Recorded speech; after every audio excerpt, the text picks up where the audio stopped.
Fala galera ligada no canal Skate SC, aqui quem fala é o Anthony. E hoje eu vou ensinar pra vocês como mandar um flip. Então bem galera, pra mandar o flip, eu tenho que saber mandar o olho, que eu já ensinei pra vocês. Então, o movimento do flip, então é bater o tail aqui, pra dar o olho, né? Bater o tail e vai deixar quase que nem a posição do olho. Deixa mais na pontinha aqui e quase na frente do parafuso. Você vai bater, que nem quando você vai dar o olho, e vai arrastar esse pé pra frente aqui, ó. Até na pontinha, vai arrastar até aqui, ó, na diagonal. Quando você bater aqui o olho e arrastar o pé, o skate vai girar. Você tem que encolher bem as pernas. E na hora que você encolher, olha pros parafusos, pros trecos aqui. E pra você cair bem na base, né? Vai bater aqui.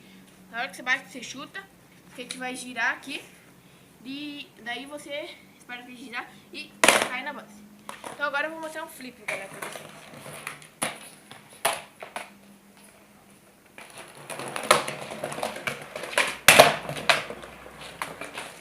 Bom galera, esse foi o vídeo. Espero que vocês tenham aprendido o flip. E não esqueçam de se inscrever e curtir nossa página aqui no YouTube. Então valeu, falou e fui!